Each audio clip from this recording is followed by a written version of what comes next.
अस्सलाम वालेकुम students. Start करते हैं आज का टॉपिक। और आज के टॉपिक में हम बेसिकली सीखेंगे कि हीट क्या चीज़ है, ठीक है, और जो हीट की जो बेसिक डिफिनेशन है वो कहना क्या चाहती है।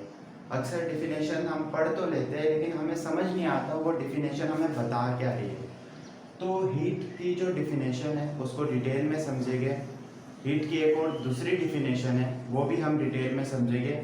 और आज सबसे इम्पोर्टेंट, हीट किस तरह से ट्रांसफ़र होती है, मींस के types of process transfer, heat के ट्रांसफ़र होने के जो प्रोसेसेस है वो भी हम आज सीखेंगे, ठीक है। तो स्टार्ट करते हैं सबसे पहले कि हीट होती क्या चीज़ है। तो first question is that what is heat. Heat है क्या चीज़। तो देखिए, जो रिवायती डिफिनेशन है वो लिखते हैं और उस पर ही काफ़ी सारी बातें करते हैं, तो आपको समझ आएगा वो जो एक लाइन की डिफिनेशन है बेसिकली वो बहुत सारी चीज़ें बताना चाह रही है, लेकिन अनफॉर्चुनेटली हम लोग उसको इतने अच्छे से समझते नहीं है, लेकिन इंशाल्लाह आज हम इसे बहुत अच्छे से समझ लेंगे। तो देखिए, हीट क्या चीज़ है। Heat is a form of energy. Heat is a form of energy which is transit।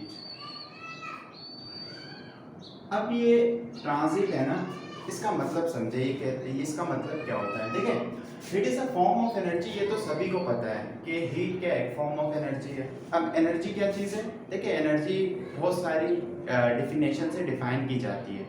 एक ये डिफिनेशन है, energy is a ability to do work, तो काम करने की जो सलाहियत है वो एनर्जी हो जाती है। लेकिन एनर्जी की ये तो बहुत ही बेसिक सी डिफिनेशन है। अब आप इस लेवल पे कि आपको ये डिफिनेशन इतना हेल्प नहीं कर सकती। क्यों? देखिए, अगर मेरे पास ये मतलब क्यों छोटी डिफिनेशन है, इतना अच्छे से एक्सप्लेन नहीं करी एनर्जी को। देखिए, मेरे पास एक मार्कर है, हाँ, और मैं इसको ना बर्निंग करता हूँ, मैं इसे आग लगाता हूँ। तो आप एक चीज़ नोट करेंगे कि ये मार्कर है, ये हमारे पास सॉलिड है फिलहाल तो अभी। जब हीट होगा और हीट होने के बाद ये मोम बन के, मीन्स के प्लाज्मा, या फिर आप कह सकते हैं मोल्टन स्टेट, या फिर सिंपली आप कह दीजिए भाई लिक्विड बन के क्या होगा, गिरना स्टार्ट हो जाएगा, ठीक है। तो वहाँ पर क्या हो रहा है, क्या हीट ने कोई वर्क करवाया। हमने वर्क की डिफिनेशन क्या पढ़ रखी है, हमने एक डिफिनेशन पढ़ रखी है कि भाई हमारे पास एक ऑब्जेक्ट होगा और उस पर फोर्स लग रही होगी। एक ऑब्जेक्ट होगा, इस पर फोर्स लग रही होगी और during the force action, means के फोर्स लगी रहेगी और ऑब्जेक्ट हमारे पास मूव करके प्लेसमेंट, एक डिस्प्लेसमेंट कवर कर लेगा। तो यहाँ पर क्या हुआ, वर्क डन हुआ। लेकिन यहाँ पर तो ये डिफिनेशन सेटिस्फाई हुई नहीं कि भाई वर्क डन तो हुआ ही नहीं कुछ भी, बस ये क्या हुआ, स्टेट चेंज हो गई। तो हम हीट को समटाइम ऐसे भी डिफाइन करते हैं कि जो हीट है बेसिकली वो क्या है, वो सॉरी जो एनर्जी है वो बेसिकली क्या है, वो आपके पास एक तो एबिलिटी टू डू वर्क है, वो तो ठीक है डिफिनेशन है, वो बेसिकली मैकेनिकल एनर्जी की डिफिनेशन है।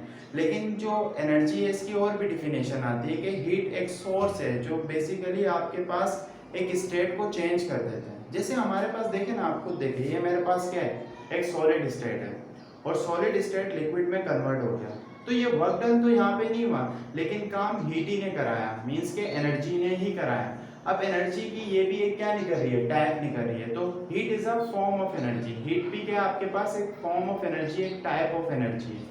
तो बहुत सारी आपके पास एनर्जी होती है। जैसे कि अगर मैं आपसे बात करूं mechanical energy, mechanical energy, mechanical energy में आपके पास आता है kinetic energy and potential energy. Mechanical energy में आपके पास आता है kinetic energy and potential energy. उसके लिए बात ठीक है कि एबिलिटी टू डू वर्क, हाँ, किसके लिए, मैकेनिकल एनर्जी के लिए। लेकिन यहाँ पर आपके पास के एक नई टाइप ऑफ एनर्जी है जो कि मैकेनिकल एनर्जी की टाइप्स में नहीं आ रहा।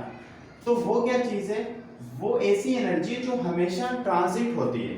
अब इसका मतलब क्या है, देखिए ट्रांजिट का मतलब ये होता है कि हमेशा ट्रांसफर होने वाली चीज, ठीक है। अब ये चीज बहुत अच्छे से समझे, इसे एक एग्जांपल से बहुत अच्छे से समझते हैं। Let's consider the iron block. मैंने एक आयरन ब्लॉक को कंसीडर करा, ठीक है। अब ये आयरन ब्लॉक को बहुत ज्यादा हीट किया हुआ है, मीन्स के ये बहुत हॉट हो चुका है। अब इस आयरन ब्लॉक के साथ एक कूल्ड आयरन, आयरन मीन्स लोहा भाई, ठीक है, कोई परेशान हो तो आयरन, आयरन क्या चीज है, ठीक है। तो आयरन का मतलब आपके पास लोहा है, सिंपल। एक को मैंने क्या करा हुआ है, बहुत हॉट किया हुआ है, बहुत हीटअप किया हुआ है, जिसकी वजह से ये रेडिश हो गया, पूरा रेड हो गया। और एक आयरन बिल्कुल अपनी ओरिजिनल नॉर्मल इन्वायरमेंटल स्टेट पे मौजूद है। अब यहाँ पर क्या होगा, मैं मान लेता हूँ वैसे तो इसका टेम्परेचर काफी ज्यादा होगा, मैं कंसीडर कर लेता हूँ इसका टेम्परेचर क्या है 50 डिग्री। भाई जब रेड होगा तो बहुत ज्यादा होगा, जस्ट मैं कंसीडर कर रहा हूँ फॉर अंडरस्टैंडिंग लेवल के लिए, ठीक है। और जो एनवायरनमेंट का टेम्परेचर है वो मैंने कंसीडर कर लिया 25। अब होगा क्या, अब होगा ये कि मैं इन दोनों को आपस में कांटेक्ट में लेकर आऊंगा, मींस के एक दूसरे को आपस में टच करवा देंगे। अब यहाँ से स्टार्ट हो जाएगा हीट ट्रांसफर होना। क्या स्टार्ट हो जाएगा, हीट ट्रांसफर होना। हीट क्या होगी, ट्रांसफर होगी। हीट क्या होगी, ट्रांसफर होगी। अब एक नेचुरल फिनोमिना है, ये बात आप याद रखिएगा, एक नेचुरल फिनोमिना है। जैसे कि मेरे पास ये मार्कर है, ठीक है। अब मार्कर को अगर मैं इस हाइट से ड्रॉप करता हूँ तो एक नेचुरल फिनोमिना आप ऑब्जर्व करेंगे कि मार्कर डाउनवर्ड गिर जाएगा, यही। लेकिन यहाँ पर भी एक नेचुरल फिनोमिना ही है। ये मार्कर वाली एग्जांपल तो जस्ट आपको ये अंडरस्टैंडिंग करवाने के लिए कि कुछ कुदरती नेचुरल फिनोमिनास हो रहे हैं। अब यहाँ पर हीट में एक नेचुरल फिनोमिना ये होता है कि जो हीट ट्रांसफर होती है वो हमेशा हमेशा हाई टेम्परेचर से लो टेम्परेचर की जानिब होती है। ये बात आपको याद रखनी पड़ेगी। जैसे यहाँ पर 50 डिग्री है, यहाँ पर 25 डिग्री है, तो क्या होगा, heat will get transfer from the larger block to the smaller block. क्या होगा भाई, हीट ट्रांसफर होगी बड़े वाले ब्लॉक से छोटे वाले ब्लॉक की तरफ। अब ये बात आपको पता होनी चाहिए कि heat is always transfer from high temperature to the low temperature. Let's write, ये तो एक डिफिनेशन लिखी, एक स्टेटमेंट लिख देते, हीट इज ऑलवेज ट्रांसफर। अभी तक हमने भाई ये नहीं सीखा, ट्रांजिट का कॉन्सेप्ट तो हमने सीखा ही नहीं है ना। अभी तो जस्ट आपसे बेसिक बातें करें, थोड़ा फील करें कि हीट का मतलब क्या है, ठीक है। तो चले लिख देते कि heat is always, heat is okay,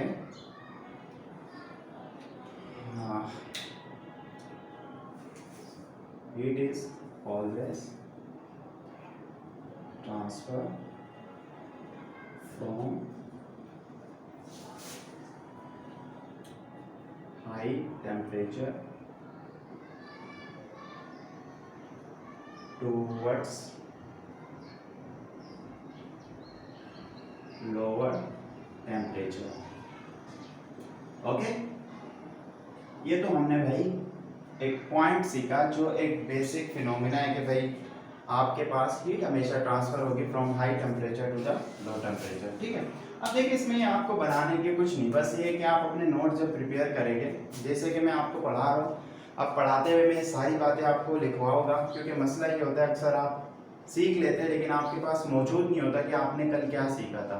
तो सबसे अच्छा तरीक़ेकार पढ़ने का यही है कि आप बेशक वीडियो से पढ़ रहे हैं या फिर इन द फिजिकल क्लास पढ़ रहे हैं, तो आप अपने साथ अपने नोट्स बनाएं, पढ़ते जाएं, नोट्स बनाएं। मैं आपको मैं हर चाहूँगा स्क्रीनशॉट ले लीजिएगा आप लोग, ठीक है। जब मैं इस बोर्ड को, इस पूरे बोर्ड को जो मेन टॉपिक से जो हमें कवर करने हैं वो लिख दूंगा, ठीक है। जो अननेसेसरी चीज़ें फॉर अंडरस्टैंडिंग लेवल मैं उसे रब कर दूंगा और मैं बता दूंगा चलिए स्क्रीनशॉट ले लीजिए, वो आपको लिखना है, ठीक है। ओके, बात क्या सीखी, बात ये सीखी कि हीट हमेशा ट्रांसफर होती है from high temperature to the low temperature. अब आगे चलते हैं भाई, आगे चलते हुए मैं आपसे बात कर रहा था कि हमने अभी तक ये चीज़ नहीं सीखी, which is transit, which is always transit, हमेशा यही हो रहा है, ठीक है। अब होता ये है कि मैं इसे 10 मिनट तक ऐसे छोड़ देता हूँ, तो 10 मिनट बाद एक चीज़ नोट की जाती है, हीट ट्रांसफर होती है होती है होती है, तो ये क्या हो जाएगा, कूल हो जाएगा, ये क्या हो जाएगा, ठंडा हो जाएगा। ये बिल्कुल वैसे ही है जैसे आप अपने चाय का कप एनवायरनमेंट में रख देते हैं, तो आप थोड़ी देर बाद देखते हैं कि वो आपके पास क्या हो गया, कूल हो गया, ठंडा हो गया। अब क्यों हो रहा है, अब सारी बातें आपको समझ आना स्टार्ट हो जाएगी, वहाँ पे क्या प्रोसेस हो रहा है सब कुछ समझ आ जाएगा।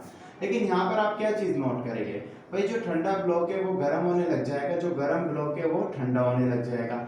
इसका मतलब इसका टेम्परेचर कम होगा और इसका टेम्परेचर बढ़ना स्टार्ट हो जाएगा। अब होगा क्या, मान लेते हैं कि 10 मिनट बाद हुआ यहाँ पे 40 डिग्री और यहाँ पे हो गया 35 डिग्री, ठीक है। और फिर थोड़ी देर बाद देखा गया यहाँ पर हमारे पास हो गया 37 0.5 डिग्री और यहाँ पे भी मान लेते हैं 37, मान लेते हैं कि यहाँ पे क्या हो गया 37.5 डिग्री हो गया। कहने का मतलब ये है कि ये जो जितनी मैं आपसे बातें कर रहा हूँ इसका जो कंक्लूजन है वो ये है कि हीट आपके पास ट्रांसफर होती रहती है दो ऑब्जेक्ट के दरमियान, लेकिन कब तक, जब तक इन दोनों का टेम्परेचर आपस में, दोनों बॉडी का टेम्परेचर जिनके दरमियान आप ऑब्जर्वेशन कर रहे हैं कि हीट ट्रांसफर हो रही है, इन दोनों का टेम्परेचर बराबर ना आ जाए। अगर इन दोनों का टेम्परेचर बराबर आ जाता है इसका मतलब पता है क्या होता है, they will get in type of equilibrium. वो एक टाइप ऑफ इक्विलिब्रियम में आ जाती है। वो टाइप ऑफ इक्विलिब्रियम आपके पास कहलाते हैं थर्मल इक्विलिब्रियम। क्या कहलाता है भाई? Thermal equilibrium. थर्मल इक्विलिब्रियम कहलाता है। तो थर्मल इक्विलिब्रियम को हमने समझ लिया कि अगर दो बॉडी के दरमियान हीट ट्रांसफर हो रही थी और हीट ट्रांसफर कंटिन्यूसली होती रही और कुछ टाइम बाद उन दोनों बॉडी का टेम्परेचर सेम हो गया, तो हम कह सकते हैं वो दोनों बॉडी थर्मल इक्विलिब्रियम में आ गई। तो हम लिख देते हैं when the temperature of two bodies, when the temperature of two bodies gets equal, then we can say they are in thermal equilibrium. Okay, fine, understandable है भाई? ओके तो ये बात समझ ली कि थर्मल इक्विलिब्रियम का मतलब क्या है। अगर दो बॉडीज का टेम्परेचर बराबर हो जाए तो हम कहेंगे वो थर्मल इक्विलिब्रियम है। अच्छा, ये ऑब्जर्वेशन आप ना हीट ट्रांसफर के दौरान नहीं एक्सप्लेन कर सकते, मतलब कर तो सकते हैं वहां पर। ऐसा नहीं है कि भाई इसकी यही बाउंड्री है कि जब हीट ट्रांसफर होती रही एक high temperature body low temperature में कन्वर्ट हो गई और एक low temperature body high temperature में कन्वर्ट हो गई और इन दोनों बॉडी का टेम्परेचर सेम हो गया, तब आप कह रहे हैं कि भाई ये किस में आ गई है? थर्मल इक्विलिब्रियम में। नहीं, ऐसा भी कह सकते हैं कि हमारे आसपास जितनी भी चीज़ें हैं, जैसे कि ये दो मार्कर्स है आपस में ऐसे रखी हुई है, ठीक है। अब ना तो इनके दौरान हीट ट्रांसफर हुई। अब यहाँ पर क्या हो रहा है कि इन दोनों का टेम्परेचर क्या है? इक्वल है। इन दोनों का टेम्परेचर इक्वल है, तो मैं कह सकता हूँ कि भाई ये जो ब्लैक मार्कर है और जो ब्लू मार्कर है ये दोनों थर्मल इक्विलिब्रियम में है, ठीक है। जैसे कि ये बोर्ड है और ये मोबाइल है, तो मैं कह सकता हूँ कि भाई इन दोनों का टेम्परेचर सेम है, तो ये दोनों भी थर्मल इक्विलिब्रियम में है, ठीक है। तो अभी हमने क्या सीखा कि हीट हमेशा क्या हो रही है आपके पास? ट्रांसफर हो रही है from high temperature to low temperature. और सेकंड मेन पॉइंट हमने ये सीखा कि अगर तो बॉडी का टेम्परेचर सेम होता है तो हम कहते हैं कि वो थर्मल इक्विलिब्रियम है। यहाँ तक बात क्लियर है? अब सीखते हैं भाई ये जो वर्ड है ना ट्रांजिट, इसका मतलब क्या है? ये क्या कहना चाह रहा है कि कोई आपके पास हीट है ना वो हमेशा ट्रांसफर हो रही है। क्या तब भी ट्रांसफर हो रही है जब इन दोनों का टेम्परेचर बराबर हो गया है? जी बिल्कुल, तब भी हीट ट्रांसफर हो रही है। सर ये क्या बातें कर रहे हो? हाँ, आपने तो बोला भाई जब टेम्परेचर डिफरेंस होगा, मीन्स के टेम्परेचर में कुछ तो चेंज होगा, तब इन दोनों के दरमियान हीट ट्रांसफर हो रही होगी। आप कह रहे अब भी हो रही है। तो एक बात नोट करें, होता ये असल जो कह सकते हैं एक्चुअल जो प्रैक्टिस है वो हीट ट्रांसफर की कुछ ऐसे हो रही होती है कि मान लेते हैं जब इन दोनों का टेम्परेचर बराबर हुआ तो वो टेम्परेचर आपके पास आया 37.5 डिग्री और यहाँ पे भी 37.5 डिग्री। देखिए अब इन दोनों का टेम्परेचर बराबर हो गया ना, तो हीट ट्रांसफर होना बंद नहीं हुई है। अब यहाँ पे समझो, ये बात अपने माइंड में बहुत अच्छे से रखे कि हीट ट्रांसफर होना बंद नहीं हुई है। कैसे? देखिए हुआ ये है कि आपके पास ये ब्लॉक 1 है ए, मैं इसको नाम दूंगा बी। जब ए से हीट बी में जा रही थी तो हीट जाती रही, एक टाइम ऐसा आया जब दोनों का टेम्परेचर बराबर हो गया। जब दोनों का टेम्परेचर बराबर हुआ तो हीट ट्रांसफर होना बंद नहीं हुई। यहाँ पर क्या हुआ, थोड़ा सा टेम्परेचर, थोड़ी सी हीट यहाँ पे गई और जिस टाइम जैसे ही थोड़ी सी हीट यहाँ पे गई उसी टाइम इसका टेम्परेचर बढ़ गया और इसने क्या करा, इसको हीट वापस दे दी। तो हीट ट्रांसफर होना बंद नहीं हुई, हीट अभी भी ट्रांसफर हो रही है, ठीक है, हीट अभी भी ट्रांसफर हो रही है कि हीट गई एंड देन फिर हीट वापस आ गई। अब क्या होगा, जैसे इसका थोड़ा सा बिल्कुल माइनर सा टेम्परेचर बढ़ेगा, वो दोबारा से हीट क्या दे देगा, बी ब्लॉक को, और देन बी ब्लॉक फिर ए ब्लॉक को, बी ब्लॉक ए ब्लॉक, इस तरह से हीट हमेशा हमेशा हमेशा ट्रांसफर होती रहेगी तब तक जब तक ये यूनिवर्स बनी हुई है, तब तक ये इस तरह से हीट ट्रांसफर होती रहेगी। बात समझ आ रही है? तो कहने का मतलब ये है, ट्रांजिट का मतलब ये था जो मैं आपको समझाना चाह रहा था कि हीट हमेशा ट्रांसफर होती रहती है, ठीक है।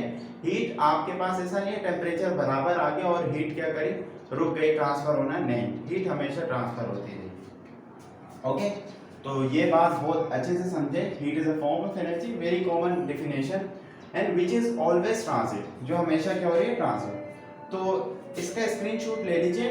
अब बात करता हूँ मैं आपसे बहुत ही डिटेल कॉन्सेप्ट पे कि हीट की जो हीट होती क्यों है किसी ऑब्जेक्ट में। ये चीज़ आज समझ लेंगे तो कितना अच्छा, कितना फील आएगा कि भाई हमने समझ लिया कि हीट होती क्या है, ठीक है। तो स्क्रीनशॉट ले लीजिए, अब समझते हैं कि हीट किसी ऑब्जेक्ट में होती क्यों है।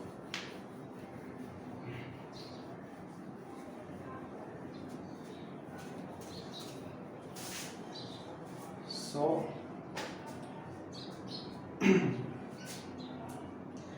देखिए,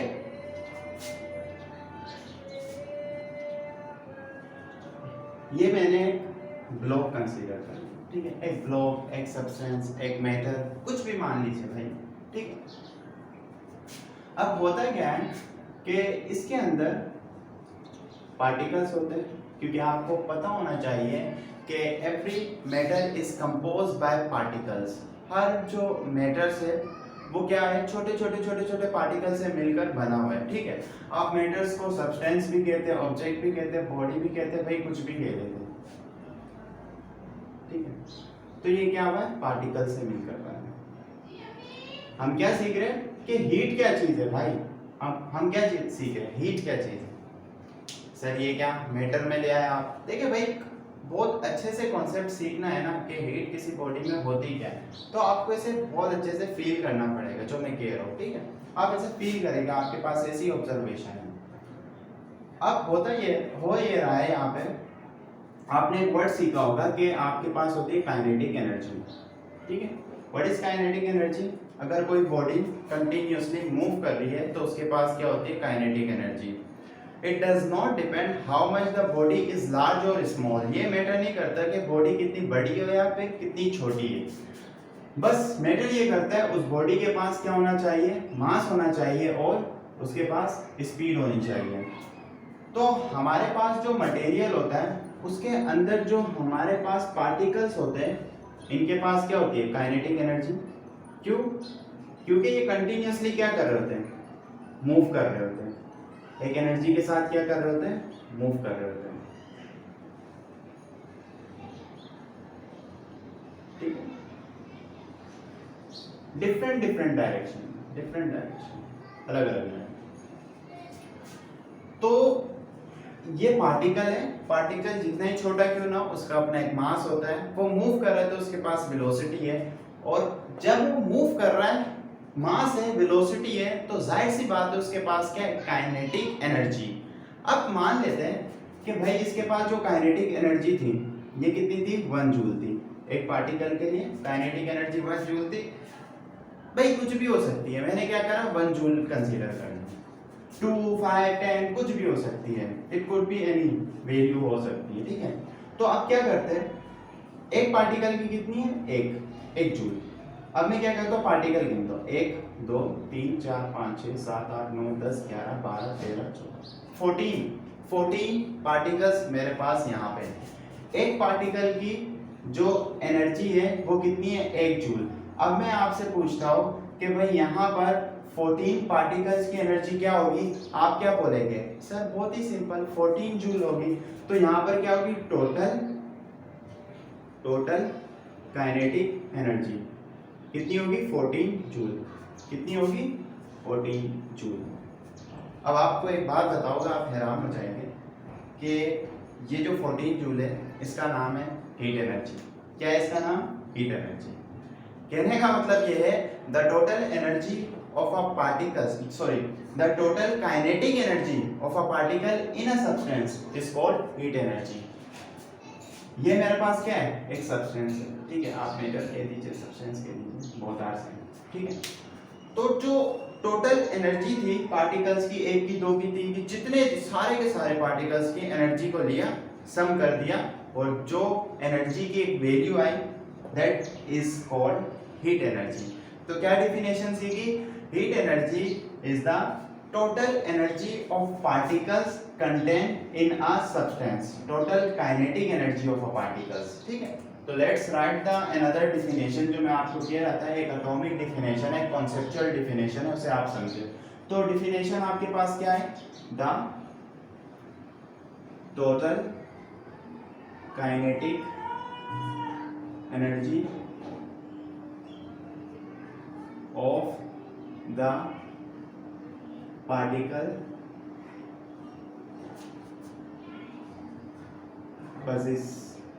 possesses या contain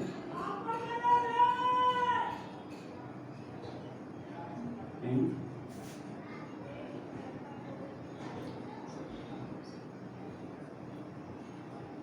is called